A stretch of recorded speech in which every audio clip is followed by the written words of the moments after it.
Welcome to White Regis TV film review and preview. I'm Andrew Wright.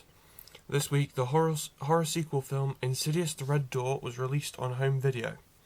The film is the fifth film in the Insidious franchise, originally created by horror legend James Wan, and the film stars actors Patrick Wilson, Ty Simpkins, and Rose Byrne reprising their roles as the Lambert family after previously appearing in the first and second film. This film also serves as Wilson's directorial debut. The film is set 9 years after the events of Insidious Chapter 2 and revolves around Wilson's Josh taking Simpkins' now college-aged Dalton to college, only for them to get drawn deeper into the further and their family's dark past. I was really excited for the film. It didn't really disappoint. Like, there was things I wanted in the film that they didn't deliver on, but I thought Wilson was great in the director's chair. He was a really great lead for the film, but I didn't really like Simpkins' performance as Dalton. I found the character unlikable. But on the whole, as a fan, I was satisfied with the film, so I gave about 4 stars out of 5. That's very loose, 4 stars out of 5.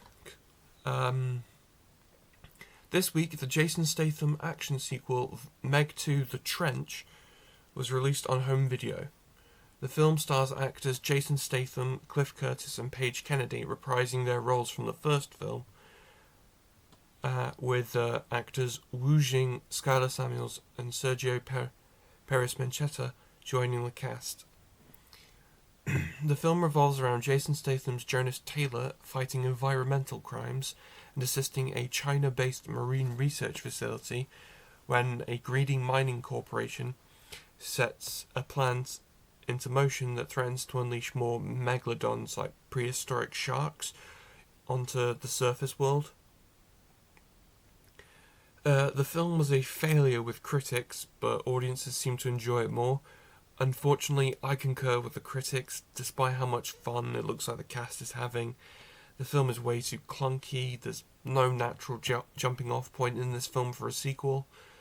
There's wonky CGI, and the film is obviously pandering to China, trying to appease the Chinese backers and the Chinese audience. I gave this film 1.5 stars out of 5. This week, the new Martin Scorsese film, Killers of the Flower Moon, was released in cinemas. The film is based on a non-fiction book of the same name, and revolves around a series of Oklahoma murders in the Osage Nation during the 1920s, committed after oil was discovered on tribal land. The film's cast is a large ensemble led by Leonardo DiCaprio, Robert De Niro, Lily Gladstone, Jesse Plemons, John Lithgow, and Brendan Fraser.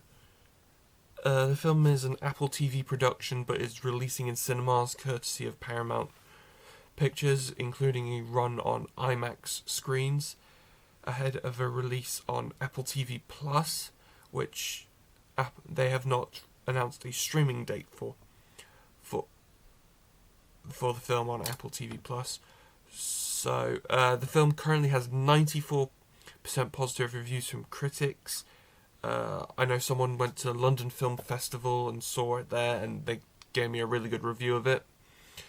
The film is in cinemas this weekend. However, the film is nearly 3.5 hours long. The official BBFC runtime is 206 minutes. So it's longer than Avatar: The Way of Water. So be prepared for a hefty film. I am planning to review the film when it comes on Apple TV Plus, but I don't know when that is, so stay tuned. That's all I have for this week, but be sure to check back next week where I will review the home video release of Barbie, as well as the new horror movie Five Nights at Freddy's, which is an adaptation of a popular video game franchise from the early 2010s. Now back to Gary in the studio.